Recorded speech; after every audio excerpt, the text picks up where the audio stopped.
Hello मेरे प्यारे दोस्तों, कैसे हैं आप सब। बहुत ही इंतजार वाली घड़ियां अब आप लोगों की खत्म हो चुकी है, क्योंकि अब हम आ गए हैं फिर से एक और बड़े से लेक्चर का रिवीजन करने के लिए। मेरे ख्याल से जितना एक्साइटेड मैं होता हूं आप लोगों से मिलने के लिए, उतने ही एक्साइटेड आप भी होते हो। सही बात है ना। मतलब एक प्रॉमिस मैंने आप लोगों से किया था कि हम लोग जैसे 11th कंप्लीट मतलब 12th कंप्लीट करेंगे तो हम 11th के चैप्टर का भी रिवीजन करेंगे, और वही वाली बात यहाँ पे आ चुकी है। चलिए जरा शुरू करते हैं दोस्तों। एग्जैक्ट अगर देखा जाए तो हम लोगों ने एक चैप्टर आज हम लोगों को रिवाइज करना है, जिस चैप्टर का नाम है पुष्पी पादपों की आकारिकी। आकारिकी का मतलब होता है कि कोई भी चीज बाहर से कैसी दिखती है उसी चीज को हम बोलते हैं आकारिकी, और अगर हम अंदर से अब देखते हैं तो उसे हम बोलते हैं शारीर। सो आज वाले चैप्टर का जो नाम है वो है मॉर्फोलॉजी ऑफ फ्लावरिंग प्लांट, यानी कि पुष्पी पादपों की आपको आकारिकी के बारे में बात करनी है। अगर हम पुष्पी पादपों की आकारिकी के बारे में बात करते हैं तो आकारिकी के लिए सबसे पहले चीज आती है यहाँ पे पुष्पी पादप, यानी कि हम अवरत बीजी के बारे में बात करते हैं, और ये सारी की सारी भारी संरचना के लिए बात होती है। अगर देखा जाए दोस्तों, पादप के जो शरीर होते हैं वो आपस में बहुत अलग अलग होते हैं, और ये सारे के सारे रूपांतरण पादप के अंदर इन वजह से होते हैं। पादप अपने अंदर सुरक्षा के लिए रूपांतरण करता है, आवास के लिए करता है, किसी दूसरे पादप पे चढ़ने के लिए करता है, और साथ साथ भोजन के लिए भी जो पादप होता है उसमें आपको रूपांतरण देखने को मिलता है। तो ये चार रीजन बहुत ही खास होते हैं अगर आपको पादप में रूपांतरण के बारे में बात करनी हो तो। चलिए आगे चलते हैं। अगर हम एक पुष्पी पादप के बारे में एक डायग्राम देखेंगे तो हम डायग्राम को इस तरीके से देख सकते हैं। दो प्रकार के तंत्र हमको यहाँ पे देखने को मिलते हैं। नीचे की तरफ जो हमें मिलता है वो हमें मूल तंत्र यानी कि जड़ तंत्र मिलता है, जो जमीन के नीचे की तरफ होता है, जबकि ऊपर की तरफ हमें प्ररोह तंत्र मिलता है, जो जमीन के ऊपर की तरफ होता है। बोलो बात सही है क्या? तो यही हमें जो टॉपिक है वो हमें पढ़ना है। हम लोग जानते हैं कि पादप के अंदर जहां से दो शाखाएं निकलती हैं उन्हें हम नोड बोलते हैं, और दो नोड के बीच में जो जगह होती है उसे हम इंटरनोड कहते हैं। दोस्तों मूल तंत्र की बात की जाए, यानी कि अगर हम जड़ की बात करें तो जड़ आखिर में क्या होती है। देखो जड़ जो होती है ना, ये धनात्मक गुरुत्वानुवर्ती होती है, क्योंकि जड़ की जो डेवलपमेंट होता है वो नीचे की तरफ होता है, और नीचे की तरफ गुरुत्वाकर्षण होता है, और ऋणात्मक प्रकाशानुवर्ती है, यानी कि प्रकाश के विपरीत दिशा में जड़ गति करती है। बिल्कुल सही बात है। जड़ जो होती है वो पादप को खड़े रहने में सहायता प्रदान करती है। भाई एक पादप जिस तरीके से खड़ा रहेगा उन सारी चीजों के लिए भी इंपॉर्टेंस ही कौन देगी? जड़ ही देगी। बिल्कुल सही बात है। साथ साथ जो जड़ होती है वो खनिज लवण का अवशोषण करने का कार्य करती है। जड़ जो होती है वो भोजन के संग्रह करने का कार्य करती है। जड़ जो होती है वो सामान्यतः भूरे रंग की होती है, और इसमें नोड और इंटरनोड एब्सेंट होते हैं, यानी कि इसमें कोई भी शाखाएं नहीं पाई जाती। और जड़ जो होती है ये कई सारे हार्मोन बनाती है, जैसे कि एक हार्मोन हमने यहाँ पे पढ़ा है जो है ऑक्सीजन। चलो दोस्तों अब इसके आगे वाली बात अगर हमारे पास आती है तो हम बोलते हैं कि जड़ के कितने प्रकार होते हैं। बेटा जड़ का जो पहला प्रकार होता है वो होता है मूसला मूल तंत्र। मूसला मूल तंत्र मूलांकुर से बनता है। अब आप बोलोगे मूलांकुर क्या होता है? देखो अगर कभी भी कोई भी बीज होगा ना तो बीज के अंदर दो भाग होंगे। ऊपर की तरफ होगा प्रांकुर, जहां से शीर्ष का यानी कि तने का निर्माण होगा। नीचे की तरफ होगा मूलांकुर, जिसे हम रेडिकल कहते हैं, जिससे जड़ का निर्माण होता है। तो अगर जड़ का निर्माण सीधा मूलांकुर से ही होता है तो उसे हम क्या बोलते हैं? मूसला मूल तंत्र बोलते हैं। इसका उदाहरण है द्विबीजपत्री पादप, जैसे सरसों हो गया, पीपल हो गया। इसके अंदर ये आपको बहुत ही आसानी से और सहायक रूप से देखने को मिलते हैं। अब दोस्तों ऐसी जड़ जो मूलांकुर से निकलती है वो प्राथमिक जड़ कहती है, जो प्राथमिक जड़ से निकलती है वो द्वितीयक जड़ होती है, जो द्वितीयक जड़ से निकलती है वो तृतीयक जड़ होती है। दिमाग में क्वेश्चन आता है हर्षित सर चतुर्थ जड़ वगैरह कुछ होती है? नहीं, अब बस तृतीयक जड़ की तरह ही याद रखो, कोई दिक्कत नहीं है। याद रखना जो प्राथमिक जड़ होती है वो बहुवर्षीय होती है। नीट के एग्जाम में क्वेश्चन आएगा कि मूसला मूल तंत्र में प्राथमिक जड़ जो होती है वो कहां से निकलती है, तो आपका आंसर क्या है? मूलांकुर से निकलती है। सर बिल्कुल, आगे चलते हैं। अगला होता है रेशेदार या जकड़ा मूलतंत्र या फाइब्रस रूट सिस्टम।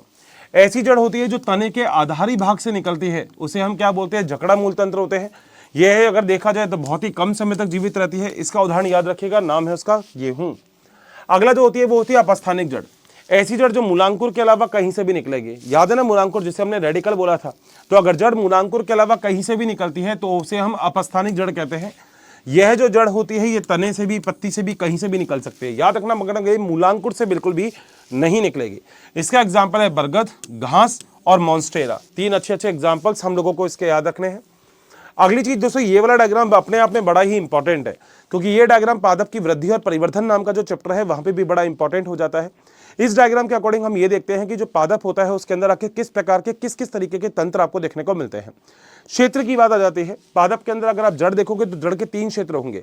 सबसे नीचे नीचे विभाजन करने वाला क्षेत्र जिसे हम विभज्योतकी बोलते हैं, उसके ऊपर की तरफ दीर्घीकरण क्षेत्र, उसके ऊपर की तरफ परिपक्वन क्षेत्र। तो इस तीन प्रकार के क्षेत्र आपको देखने को मिलते हैं। नीचे नीचे जो विभज्योतकी क्षेत्र होता है इसमें सारी की सारी कोशिका विभाजन करने वाली होती है। अगर कोशिका विभाजन करेगी तो वो ज़्यादा अधिक उपापचयी रूप से सक्रिय होगी, उसके अंदर माइटोकॉन्ड्रिया की संख्या ज़्यादा होगी, उसके अंदर कोशिका भित्ति जो होगी वो पतली होगी, उसके अंदर रिक्तिका जो होगी वो छोटी होगी, उसके अंदर कोशिका का साइज जो होगा वो छोटा होगा, कोशिका का कोशिका द्रव्य सघन होगा। ये सारी की सारी चीज़ें आपको देखने को मिलती हैं अगर वो विभज्योतकी हो। विभज्योतकी जो पीछे वाली कोशिका होती है वो होती है दीर्घीकरण क्षेत्र। अगर कभी भी नीट के एग्जाम में आपसे कोई पूछे कि पादप के अंदर अगर जड़ की लंबाई या यानी कि जड़ की लेंथ कौन बनाती है, तो आपका आंसर यही है, जैसे हम बोलते हैं दीर्घीकरण क्षेत्र विभज्योतकी क्षेत्र के पीछे होती है और विभाजन करने में ये भी असक्षम होती है। इसके पीछे की तरफ परिपक्वन क्षेत्र होती है, ऐसी कोशिकाएं होती है जो सबसे पुरानी होती है और इस क्षेत्र में मूलरोम उपस्थित होते हैं जो कि अवशोषण करने का कार्य करते हैं। और याद रखना, ये जो मूलरोम होंगे ये जड़ का खनिज लवण का अवशोषण करेंगे और सारे के सारे ये एक कोशिकीय होते हैं। ठीक है, जरा थोड़ा सा और आगे चलते हैं। दोस्तों अगली चीज हमारे पास जो जड़ होती है, इसके बाद एक जो अगली चीज आती है वो हमारे पास होती है तना। कि जड़ के अलावा जो अगला सिस्टम होता है वो हमारे पास तना होता है। तो कोई अगर आपसे कहता है कि तना जो होता है वो क्या होता है, तो आपको उसके बारे में भी पता होना चाहिए कि तना एग्जैक्टली आप लोगों के लिए क्या और कैसी इंपॉर्टेंस रखता है। देखो, तने के अंदर पत्ती पाई जाती है, फूल पाई जाती है, नोड और इंटरनोड और कली पाई जाती है। तना जो होता है ऊपर की तरफ गति करता है, इसलिए प्रकाश के लिए धनात्मक होगा और गुरुत्वाकर्षण के लिए ऋणात्मक होगा। तने में भोजन और जल का स्थानांतरण होता है, क्योंकि आप खुद सोच के देखो, पेड़ पौधे अगर कोई भी भोजन बनाएंगे तो पेड़ पौधे पत्ती से बनाते हैं। अब पत्ती से दोस्तों नीचे की तरफ भेजना है जड़ तक, तो भी तना ही स्थानांतरण करेगा। नीचे से जल का अवशोषण ऊपर तक भेजना है तो भी तना ही उसके अंदर कार्य करेगा, क्योंकि इसके अंदर जाइलम और फ्लोएम अति विकसित पाए जाते हैं। यहाँ प्रांकुर से बनता है, ये आपको बात पता होगी। प्रांकुर को हम प्लीम्यूल बोलते हैं। तो प्रांकुर से निर्माण होता है तने का और मूलांकुर से निर्माण होता है जड़ का। सुरक्षा प्रदान करने का कार्य करता है, नई पादप का निर्माण करने में भी सहायता प्रदान करता है, तब हम उसे कायिक प्रवर्धन कहते हैं। इसमें शैशव तना हरे रंग का होता है। आप खुद भी देख सकते हैं, जब तना जो होता है उसको कोई छोटा सा पादप हो, उसके तने को अगर आप खुरचोगे तो वो आपको हरे कलर का दिखेगा, मगर जब वो परिपक्व हो जाता है तो वो भूरे रंग का हो जाता है। मेरी बस बात सुनते रहना दोस्त, अपने आप ही क्लास में ही याद हो जाएगा, आपको लगेगा भी नहीं कि इतना मुश्किल है ये टॉपिक। ठीक है, क्योंकि इस टॉपिक के अंदर अगर देखा जाए, जैसे एनाटॉमी के अंदर तो हम लोग स्ट्रक्चर के बारे में बात करते हैं, यहाँ पे तो थ्योरेटिकल पॉइंट थोड़े से ज्यादा होते हैं। अब बेटा तने के रूपांतरण कई सारे होते हैं। वायु का मतलब हवा के अंदर कौन कौन से रूपांतरण होंगे। पहला होगा तना प्रतान। बेटा तना प्रतान क्या होते हैं, तुमने कई बार घिया वगैरह देखी होगी। कई सारे ऐसे पादप होते हैं जिन पादप के अंदर जो दूसरे पादप होते हैं उनसे वो लिपट जाते हैं, ऐसे रोल रोल बना लेते हैं।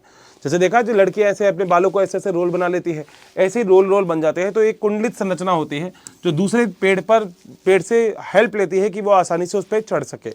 इनके उदाहरण जैसे तरबूज हो गया, खीरा हो गया, घिया हो गया और खरबूजा हो गया। तरबूज और खरबूजा मेरे ख्याल से आप सभी लोगों ने खाया होगा। दोस्तों ऐसे ही होते हैं अर्धवायवीय रूपांतरण। अर्धवायवीय का मतलब क्या होता है, जो आधे हवा में हो आधे जमीन में हो उसे अर्धवायवीय बोलते हैं। याद करने का बढ़िया तरीका मैं आपको यहीं पे क्लास में समझा देता हूं। बेटा देखो, इंग्लिश वाले वर्ड याद रखना क्योंकि वो बड़े इंपॉर्टेंट है। ठीक है, अब जरा मैं बोल रहा हूँ, मेरी गर्लफ्रेंड है, मेरी गर्लफ्रेंड का नाम है जैस्मिन। पुराने बच्चों को तो लगभग ये सबको याद रहता है और यूं जरूर कहते हैं, अर्षित सर आप कैसे याद करवा देते हो एग्जाम्पल को। मेरी गर्लफ्रेंड है, गर्लफ्रेंड का नाम है जैस्मिन। मैंने जैस्मिन से बोला, मैंने कहा मैं तुझे चुरा लूंगा। चुराने को बोलते हैं स्टोलन। तो दोस्तों मैंने जैस्मिन को चुरा लिया और जैस्मिन ने बेटा सीधी सी बात है, उसको लग रहा है उसके मुंह से बदबू आएगी, तो जैस्मिन ने मुंह में मिंट की चिंगम चबा रखी है। तो मिंट और जैस्मिन स्टोलन के एग्जाम्पल हो गए। अब दोस्तों जैस्मिन को उठा के जब मैं भागूंगा तो भागने को बोलते हैं रनर। अब भागूंगा किस पे, घास पे, तो घास इसका एग्जाम्पल है। धीरे धीरे स्ट्रॉबेरी खा रहा हूँ, बहुत बढ़िया। अब दोस्तों भागते भागते थकूंगा भी तो ऑक्सीजन भी लेता रहूंगा, नाम है उसका ऑक्जेलिस। तो 3 एग्जाम्पल किसके हो गए, रनर के।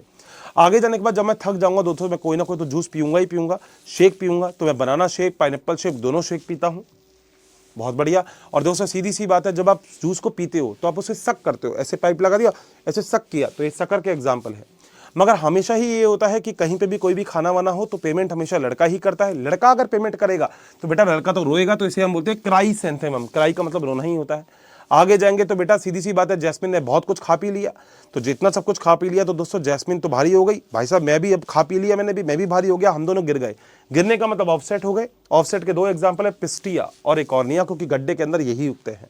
सही है बात, मेरे ख्याल से एक ही बार में याद आ गया होगा।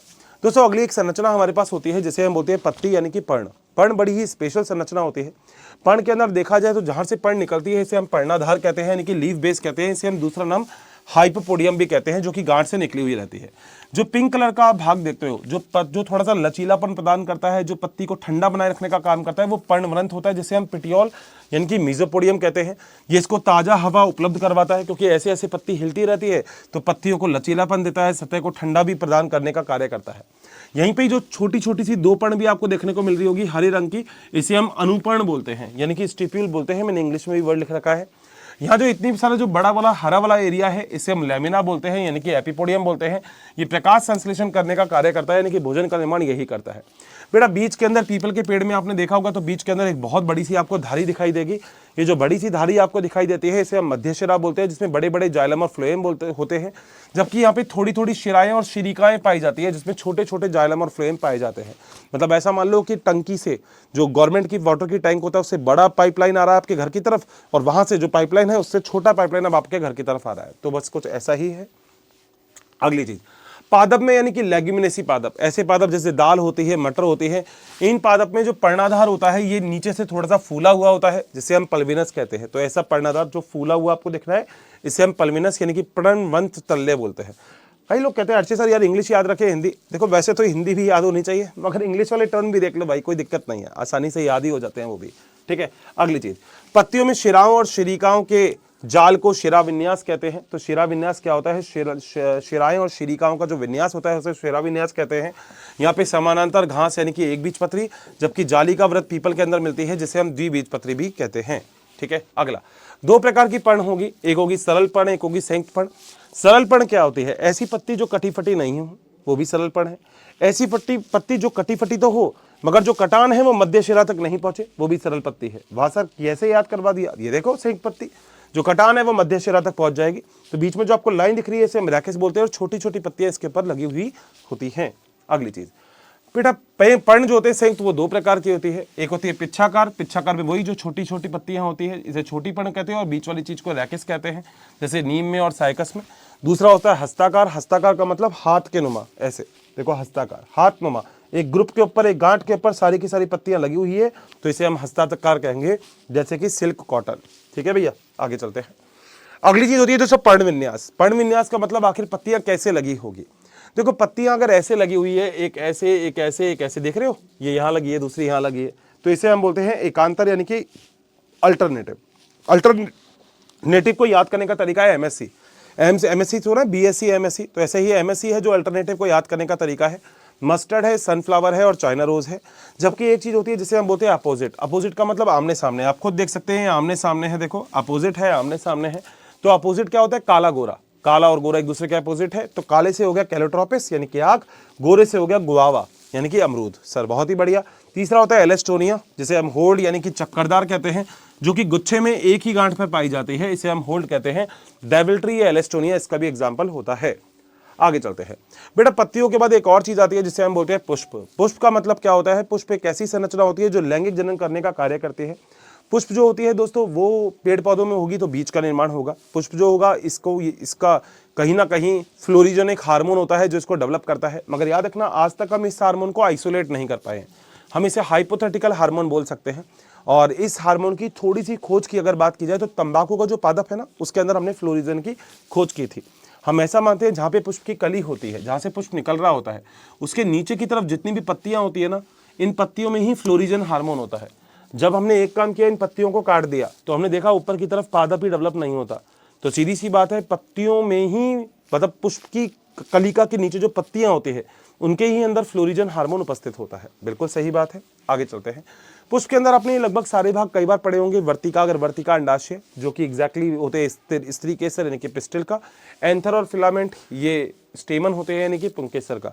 नीचे की तरफ देखा जाए तो यहाँ पे बाह्य दल पाए जाते हैं जो कि हरे रंग के होते हैं जनरली। पुष्प की कलिका के समय इसका पुष्प का सुरक्षा देने का कार्य करते हैं। और चारों तरफ जो होते हैं पिंक पिंक कलर से आपको दिख रहा है, ये दल होते हैं जो परागकण के लिए या किसी भी चीज़ के लिए इंसेक्ट को अपनी ओर आकर्षित करते हैं। नीचे की तरफ थैलेमस पाया जाता है जिसे हम पुष्पासन कहते हैं। उसके नीचे की तरफ पूर्ण पुष्पवृंत पाया जाता है जो पेडिसल होता है, जो कहीं ना कहीं पुष्प को लचीलापन प्रदान करने का कार्य करता है। अगली चीज बेटा संपूर्ण पुष्प क्या होगा? पुष्प जिसके अंदर सारे भाग होंगे। अपूर्ण पुष्प कोई भी एक भाग अनुपस्थित है। याद रखिएगा दोस्तों, पुष्प के अंदर दो प्रकार के अंग हम बोलते हैं, एक आवश्यक अंग, सहायक अंग। आवश्यक अंग का मतलब होता है ऐसे अंग जो हमें चाहिए ही चाहिए। सहायक अंग का मतलब होता है ऐसे जो है तो ठीक है, नहीं है तो ठीक है। बेटा शादी के अंदर लड़का लड़की इंपॉर्टेंट होते हैं तो ये आवश्यक है। इसके अलावा चाचा ताऊ फूफा मामा मामा ये सब सहायक होते हैं। तो ऐसे ही पुंकेसर और स्त्री केसर आवश्यक अंग होते हैं, बाकी सारे के सारे अंग सहायक होते हैं। अगली चीज अगर हम पुष्प की बात करें तो बेटा सममिति बड़ी इंपॉर्टेंट होती है। पहली होती है त्रिज्या सममित। अगर पुष्प को किसी भी अनेक तल में काटो और दो बराबर भागों में बढ़ता है, ये तो ये दो बराबर भाग है, ये तो ये दो बराबर भाग है, ये तो ये दो बराबर भाग है, ये तो ये दो बराबर भाग है, तो इसे ही हम बोलते हैं त्रिज्या सममित। जैसे मिर्च, धतूरा और सरसों, वैसे इसको दिखाने का जो सिंबल होता है वो ऐसा होता है, जो हम अभी आगे पढ़ लेंगे। अगली चीज होती है असममित। असममित का मतलब आप इसको कभी से ही बांटोगे तो वो दो बराबर भागों में कभी भी नहीं बटेंगे, तो इसे हम बोलते हैं असममित। आप देख सकते हो अगर आप इसको ऐसे काटते हो तो देखो दो बराबर भाग नहीं है ना, अभी अलग अलग हो सकते हैं। तो केवल एक ही तल से ही दो बराबर भाग अगर देखा जाए तो बांटा नहीं जा सकता, जैसे कि आप कहना, इसका एक बढ़िया एग्जाम्पल ले सकते हो। तीसरा होता है एक व्यास समेत। केवल एक ही व्यास से काटने पर ही दो बराबर भाग होंगे, अदरवाइज वो दो बराबर भागों में नहीं बटेंगे। एग्जाम्पल है केसिया, गुलमोहर, मटर और सेब। बोलो बात सही है क्या? ठीक है, आगे चलते हैं। अगली चीज होती है दोस्तों पुष्प क्रम कैसा होता है। देखो पादप में जो पुष्प के लगने की व्यवस्था होती है ये पुष्प क्रम होता है, और पादप में पत्ती के लगने की व्यवस्था जो होती है ये फाइलोटैक्सी होती है। ठीक है, जो अभी मैंने पढ़ाया था एकांतर वगैरह ना। ठीक है, अब जरा देखो सहसीमाक्षी क्या होती है। देखो नाम से पढ़ो, सहसीमाक्षी यानी कि सीमित, असीमाक्षी यानी कि असीमित। सीमित कब होगी? सीमित वृद्धि तब होगी जब ऊपर की तरफ तो पादप के अंदर पुष्प डेवलप हो जाएगा टिप पर ही, तो फिर पादप ऊपर की तरफ डेवलप नहीं होगा, नए जो पुष्प होंगे वो नीचे की तरफ डेवलप होंगे, लिखा हुआ है सब। बोलो बात सही है। इसे ही हम तलाभिसारी भी बोलते हैं कि तल के अंदर नए पुष्प डेवलप होंगे। असीमाक्षी का मतलब असीमित वृद्धि। देखो असीमित वृद्धि का मतलब पादप के अंदर जो वृद्धि होती है वो आपको पता है टिप से ही होती है। तो अगर पादप के टिप को हमने खुला छोड़ दिया तो होगा क्या? पुराने पुष्प तो नीचे की तरफ, और जैसे जैसे पादप डेवलप होता जाएगा तो नए पुष्प ऊपर की तरफ आपको डेवलप होते हुए दिखाई देंगे, जिसे हम सहसीमाक्षी बोलते हैं, यानी कि अग्राभिसारी बोलते हैं। ठीक है, तो यहाँ पे नया पुष्प जो होगा वो नीचे, पुराना पुष्प ऊपर, जबकि यहाँ पे नया पुष्प होगा वो नीचे होगा और पुराना पुष्प कहाँ होगा? पुराना पुष्प ऊपर होगा, जबकि यहाँ पे पुराना पुष्प ऊपर है और नया पुष्प नीचे है। ठीक है, आगे आ जाओ। पुष्पासन जो होता है उसके आधार पर जो पुष्प होता है वो कैसे होता है? पुष्प के जब सारे के सारे भाग जो होते हैं वो नीचे की तरफ पाए जाए और पुष्पासन सबसे ऊपर हो। देखो डायग्राम में जो मैं बोल रहा हूँ ना वो समझना, ये रीडिंग वाली बात नहीं है, ये बस समझने वाली बात है। जब सारे के सारे भाग जो पुष्प के हों वो तो नीचे हो और जो जायांग हो वो ऊपर की तरफ हो। ठीक है, इसे जी के नीचे बार लगा के लिखते हैं, और इसका एग्जाम्पल याद रखना, बैगन, सरसों और गुड़हल। अगला एग्जाम्पल हमारे पास होता है परिजायंगता। परिजायंगता का मतलब लगभग एक ही तल में लगभग सारी की सारी चीजें पाई जाए, बिल्कुल सही बात है। अंडाशय यहाँ पे मध्य में स्थित होगा, बिल्कुल सही बात है। पुष्प के जो भाग है तो किनारे पर पाए जाएंगे, जैसा कि आपको दिख रहा है यहाँ पे किनारे पर पुष्प के भाग आपको देखने को मिल रहे हैं, जैसे आड़ू हो गया, गुलाब हो गया और प्लम हो गया। अगली चीज होती है जो जायांग होगा वो सबसे नीचे होगा, पुष्प के सारे भाग जो होंगे वो ऊपर की तरफ डेवलप होंगे, बिल्कुल सही बात है। जैसे इसको हम बोलते हैं, जी के ऊपर बार लगा देते हैं, अमरूद, सूरजमुखी और घिया। सूरजमुखी के अंदर अर्धपुष्प इसका एक अच्छा एग्जाम्पल है, नीट के अंदर क्वेश्चन आ सकता है यहाँ से। अगला होता है दोस्तों पुष्प के और कौन कौन से भाग होते हैं। देखो पुष्प में एक भाग होता है बाह्य दल, जो मैंने आपको बताया था हरे रंग का होता है। इसका बेसिक काम क्या होता है? पुष्प जब कलिका के फॉर्म में होता है ना तो पुष्प को सुरक्षा प्रदान करने का जो कार्य होता है वो बाह्य दल का होता है। सामान्यतः हरे रंग की संरचना होती है, आपने भी पढ़ा होगा ये डायग्राम के आधार बहुत ही अच्छे से, मेरे ख्याल से वहां पे दिक्कत नहीं होगी।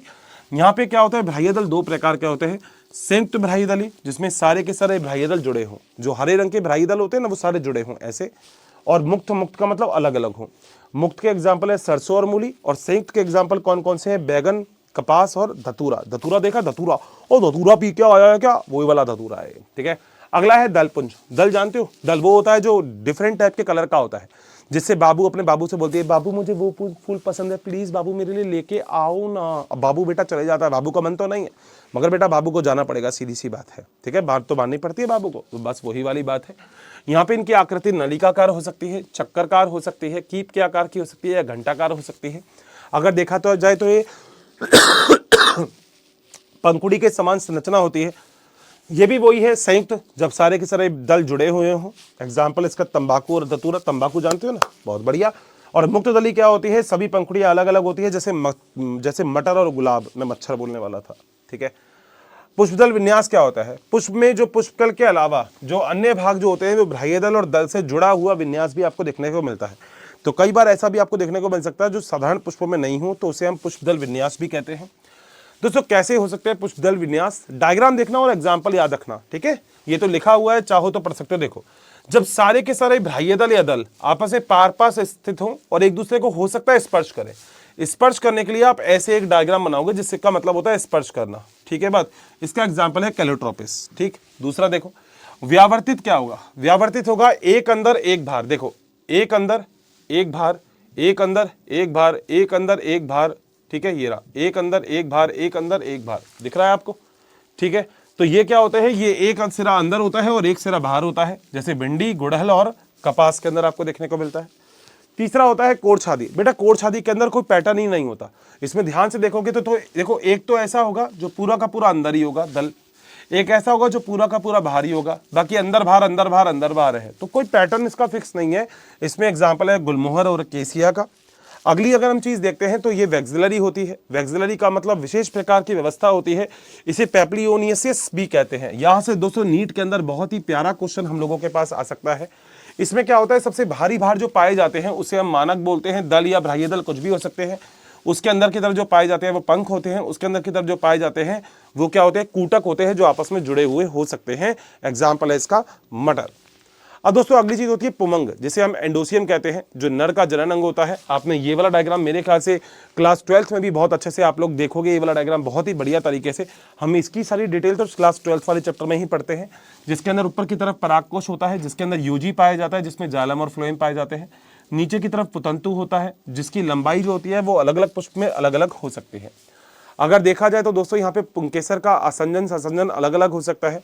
विभिन्न प्रकार के पादप में मैंने बोला था पुतंतु जो होती है इसकी लंबाई अलग अलग हो सकती है, कुछ छोटे हो सकते हैं, कुछ बड़े भी हो सकते हैं। बिल्कुल सही बात है, ये आपके एनसीईआरटी की लाइन है, ठीक है।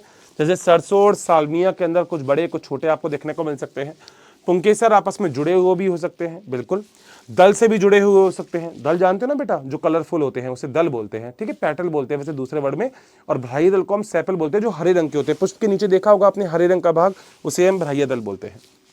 परिदल, कुछ पुष्प में दल और बाह्य दल भी आपस में जुड़े हुए होते हैं, तो परिदल से पुंकेसर जुड़ता है तो अभी इसकी विशेष संरचना होती है, जैसे लिली के अंदर आपको देखने को मिलता है। तो परिदल क्या होता है, जब बाह्य दल और दल आपस में जुड़े हुए हों तो उसे हम परिदल कह सकते हैं। अगला होता है बीजांडन्यास। बेटा अंडाशय, देखो ये तो आपने पढ़ा होगा, वर्तिका अगर वर्तिका और अंडाशय। अंडाशय के अंदर यहाँ पे बीजांड पाए जाते हैं, जो अलग अलग तरीके से लगे हुए हो सकते हैं। आपकी एनसीईआरटी में इसका भी एक ना एक डायग्राम क्लास 12th के अंदर दे रखा है। बीजांडन्यास के बेटा कई सारे प्रकार हो सकते हैं, ये आप देख रहे होंगे, जिसमें एक लाइन आपको दिख रही है और इसमें दोनों तरफ आपको बीजांड लगे हुए दिख रहे हैं। मेरे ख्याल से डायग्राम देख के ही याद आ रहा होगा कि ये तो मटर का एग्जाम्पल है। अगला बेटा ये डायग्राम देख के आ रहा होगा टमाटर का है। आज ही बेटा टमाटर लेके आना, तो आप कहोगे हर्षित सर ये तो स्तंभीय है, इसमें देखो ये आपस में बटे हुए होते हैं और अलग अलग तीनों प्रकार के बीजांड आपको देखने को मिलते हैं। तो बहुकोष्ठकीय है, कई सारे कोष्ठक आपको बने हुए दिख रहे हैं, ठीक है। तो ऊपर वाला जो होता है वो सीमांत होता है, जबकि नीचे वाला स्तंभीय होता है। तीसरा जो होता है ये वित्तीय होता है। वित्तीय कृषि फेरी में या आरजीमो में आपको देखने को मिलता है। इसमें देखो बीच में कुछ बटा हुआ भाग है ही नहीं, ठीक है, सारे के सारे बीजांड परिधि पर स्थित है। बिल्कुल सर, बिल्कुल सही बात है। चौथी चीज होती है मुक्त स्तंभीय। बेटा बीजांड जो होता है वो केंद्रीय अक्ष में मिलता है, केंद्र में मिलता है। बिल्कुल सही बात है। इवनिंग प्रिमरोज और डायंथस इसका एग्जाम्पल है। नीचे वाला जो आधारी होता है गेंदा और सूरजमुखी, इसका एग्जाम्पल है, जिसमें बीजांड जो होता है वो आधार भाग में स्थित होता है, यानी कि नीचे की तरफ स्थित पाया जाता है। अगली चीज होती है दोस्तों हमारे पास यहाँ पे फल। फल भी नो डाउट अपने आप में बड़ा इंपॉर्टेंट है। याद रखिएगा ये दो वर्ड तो मैं आपको हमेशा ही बोलता हूं। मैं बोलता हूं अंडाशय यानी कि ओवरी, इससे फ्रूट बनेगा, क्योंकि देखो इस पे स्पेल में भी आर आ रहा है, इसकी स्पेल में भी आर आ रहा है, ठीक है।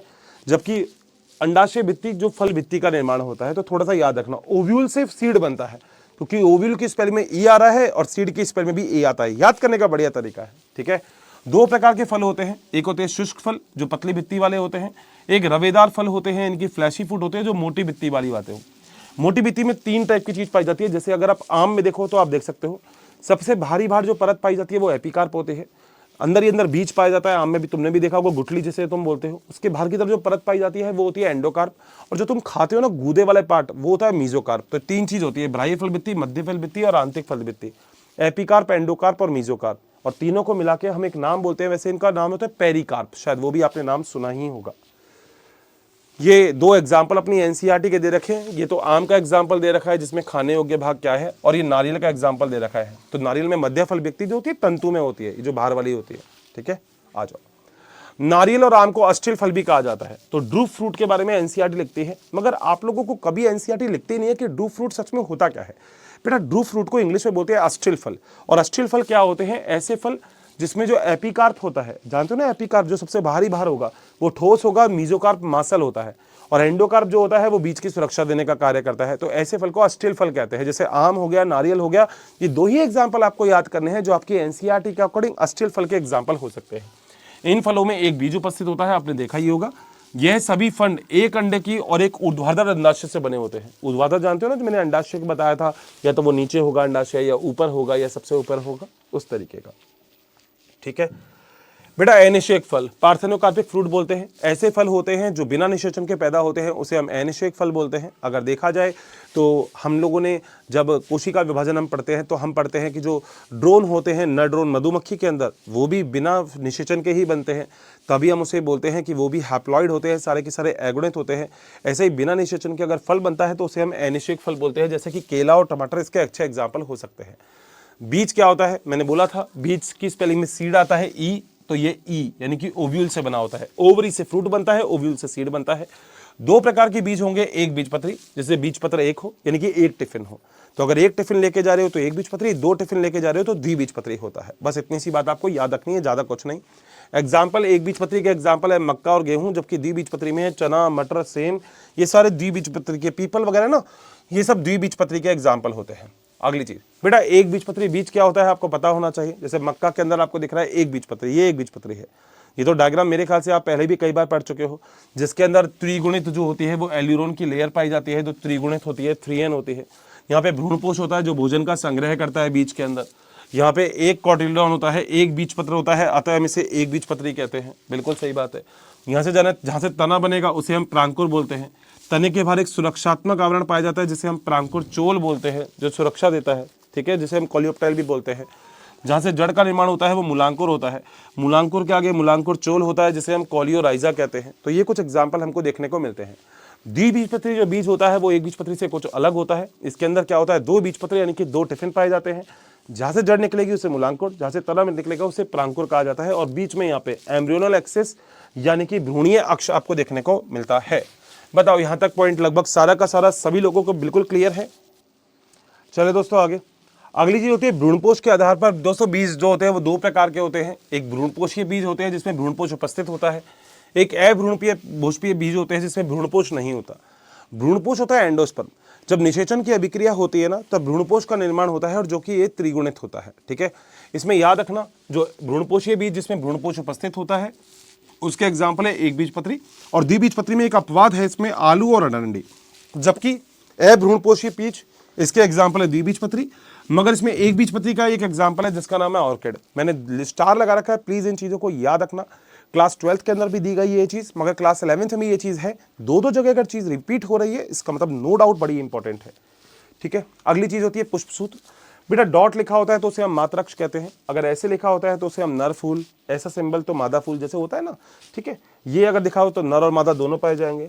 अगर ऐसे लिखा हुआ है तो एंडोसियम है, ऐसे लिखा हुआ है तो गाइनोसियम है। हाइपोगाइनस, एपिगाइनस, पेरिगाइनस मैंने अभी तीनों बताई है।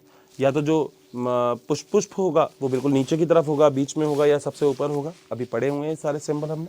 ठीक है, अगली चीज त्रिज्या समित है तो क्रॉस होगा, जो किसी भी अक्ष से काटोगे तो दो बराबर भागों में बढ़ता है। एक व्यास समित को परसेंटेज बोलते हैं। कैलेक्स को के से, कोरोला को सी से बताते हैं, क्योंकि कैलेक्स और कोरोला दोनों की स्पेलिंग सी से चालू होती है, तो हमने एक को के से कर दिया।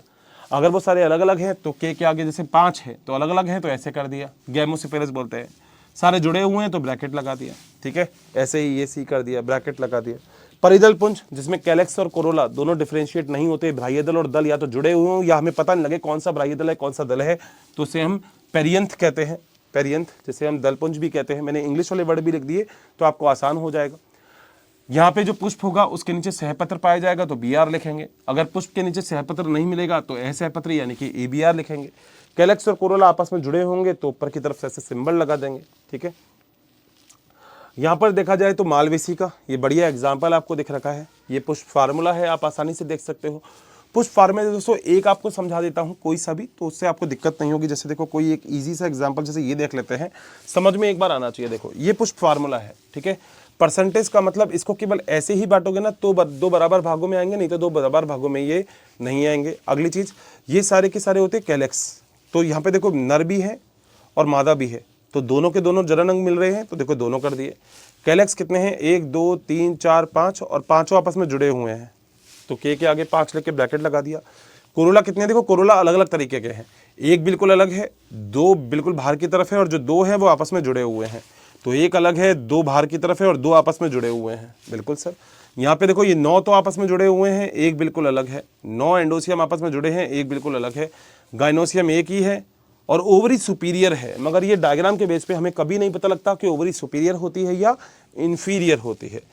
सो इतनी सी बात थी। मेरे ख्याल से आपको पूरा का पूरा लेक्चर बहुत ही शानदार तरीके से समझ में आ गया होगा। यहाँ पे पूरे लेक्चर में कहीं भी कैसी भी कोई भी दिक्कत आपको नहीं होगी। लेक्चर देखने के बाद आप बस एक काम बिल्कुल अच्छे से कर सकते हैं, जो मेरे ख्याल से आप लोगों के लिए ही बहुत अच्छा होने वाला है। सर क्या करना है हमें, आप लोग लेक्चर देखने के बाद एक बार एनसीईआरटी का रिवीजन फटाफट से कर लीजिए, क्योंकि आपको ये वाला पॉइंट क्लियर हो जाएगा कि यार हमने लगभग 99% से ऊपर के जो पॉइंट्स हैं वो लेक्चर के पूरे कवर कर लिए हैं। आशा करता हूं कि लेक्चर बहुत ही शानदार गया होगा। आप लोग हमेशा मस्त रहिएगा, पढ़ते रहेगा। Thank you so much, have a nice day, bye bye. क्या रिवीजन है बेटा, मजा ही आ गया। Bye bye.